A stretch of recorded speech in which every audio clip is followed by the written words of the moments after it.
this is a proper spaceship.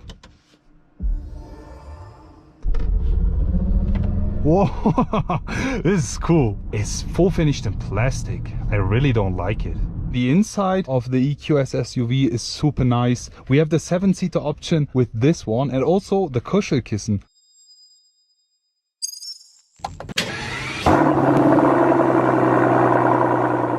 So hello guys and welcome back to another video. Today we will be driving the all new Mercedes Benz EQS SUV, the 2023 model. And guys, I'm right now in an underground garage. Just look at this. As soon as I start the ignition, we have the infotainment and the displays coming alive. And as soon as I press it again, we have the ambient color here. This is just absolutely beautiful. Just look at it. I mean, this is a proper spaceship. And in today's video, we will be driving it. We will be experiencing it. We will be driving it in Denver, Colorado. We are right now in the US. We will be doing a city drive since the highways are a bit crowded right now. I will be taking you with me. I will be telling you more about today's drive, the 2023 Mercedes Benz EQS. And here we have the EQS 580 in specific. So before we start, all the technical information. 580, there's also a 450 version coming with the EQS SUV and no AMG coming with the EQS SUV. Instead, we will be having an Maybach version coming soon. The EQS 580 with 400 kilowatts, around 544 horsepower is the highest option you can go for, is the 580. With the 4MATIC system, all-wheel drive. So I have the key right over here. We'll be putting it inside. And when we drive, I will be telling you more about the interior, about the EQS SUV in specific. But let's just get it on and start with today's drive. And now let's start up the EQS SUV. And as soon as I push the brake, hold it and start the start-stop button. Now listen up.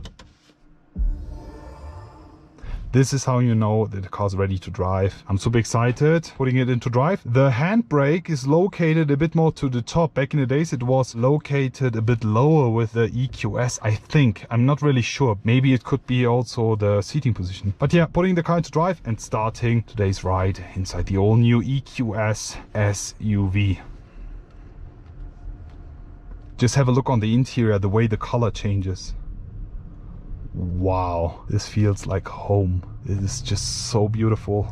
We are in Denver, where we are having the press trip with the new Mercedes-Benz EQS SUV. At this point, also special thanks for flying us out, for letting us experience this beautiful car. First of all, guys, let's talk about the interior itself. The EQS SUV interior is comparable to what we have already seen with the EQS and EQE. We have the all-new hyperscreen interior unit, in total 144 centimeters of displays. We have 3 in specific, one for the driver, one in the center and one for the co-driver as well. And it looks like they are all connected together, which is super cool. And in addition, with a nice macchiato beige leather trim in the inside, this interior looks absolutely beautiful. Mercedes has thought of it because if we would put bright leather here on top as well, it would reflect. Therefore, we have a dark blue leather trim here. It's not like leather, it feels like something else. The inside is super nice. We have the non-AMG line steering wheel here, which I also have to mention. I'm just a huge fan of it. Whoa. We are still in comfort menu. Yeah, you can already hear it. The feedback of the driving inside the EQs is also similar with this one right here.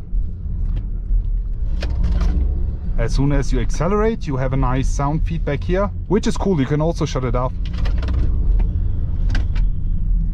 Yeah, pretty nice. Let me just talk about something that I don't like. I mentioned a lot of things that I love. For example, the hyperscreen, the interior trim, the feel, the ambient and the atmosphere inside is just the best. I think there is no other manufacturer that can do that better than Mercedes-Benz. You have to agree with me on that. But there are a few things that I still have to point out, which I somehow don't like. And the first thing is that this interior is exactly the same as we have in the limousine, in the EQS and also the limousine EQE. I wish they did something more special for the SUV versions. For example, with the GLE, we have here the center unit. This part, there's like a more SUV character. You have like handles here in the center. I wish we had that instead. It would have been very, very cool. But unfortunately, we don't have that. Instead, it's the exact same interior unit as we have with the base EQS. Oh, I love the sound. Let me just break it down a bit. And then... Whoa! This is cool. Honestly, this is cool. I really like it. Yeah, the infotainment, the navigation is trying to get me somewhere else, but I don't want to be stuck in traffic, to be honest. Therefore, we will be driving somewhere else now. This is cool. Honestly, it's cool. Also, when braking, listen.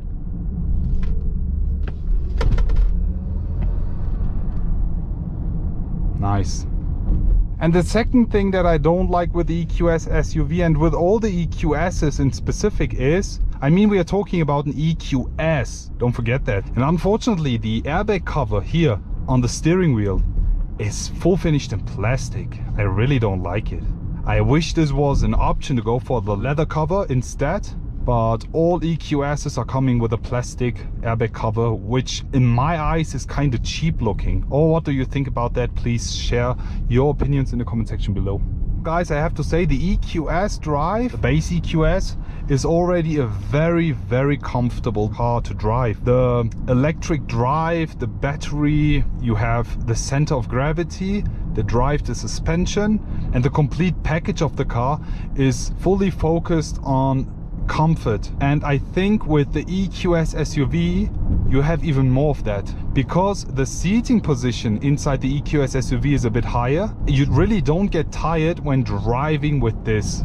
Yeah, due to the higher seating position we have inside the EQS SUV, it's super nice. You have the best and most comfortable ride. The steering is extremely soft and I really enjoy it. Something that I also have to mention is with the EQS, for example, as soon as you sit inside, you can't really spot the bonnet of the car itself. But with the EQS SUV, throughout the higher seating position, you can see that clearly. There's also something I really love, also with the flat windshield here for improved aerodynamics. All in all, the car is charged up to 92%. Yeah, it gives us a total of 263 miles.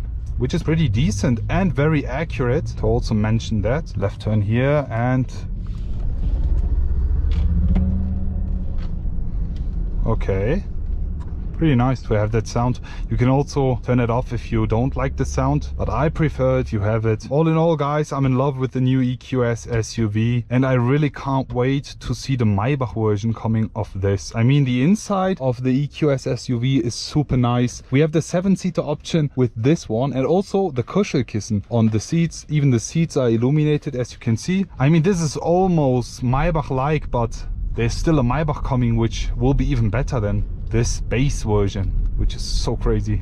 Can't wait to see that. To sum it all up, guys, the ride is extremely comfortable. Super comfortable. You don't get tired at all, and I think this is a super nice daily cruiser. Even though the car is very large and long by the wheelbase, since we have the rear axle steering with 10 degrees on this one, it doesn't even feel like driving such a big car. It reduces the turning circle, and especially when driving in the city, it makes the driving super easy. Also in the inside you have no noises. It's so quiet, which makes this yet again so comfortable again. We have double glasses even here on the windows, also in the back, and also a lot of noise cancellation as well. So all in all, guys, that's it for today's video. For me, the EQS SUV is an extremely nice, fully electric S-Class SUV. Yes, and I can't wait to see the Maybach version of this. This would be the perfect car for me, and also perfect car for bigger families, since we also have the 7-seater option on this one available. Also with the panorama roof, you have a lot of light coming in the inside with this gorgeous interior. I mean, this is all you ask for, and you get it with the EQS SUV. I think with the size, I would rather go for the EQE SUV, which is coming soon as well. But as I mentioned, since we have the rear axle steering on this, even though it is a long car, it's super easy to steer. And stay tuned for the drive, which we will be having in Germany. I will be doing an Autobahn run in Elst there, since we have the unrestricted roads and highways and Autobahn. But in specific, how do you like the first drive inside the EQS SUV? I'm really looking forward to read all your comments. Looking forward to see you all again and wish you an amazing day. I will be back.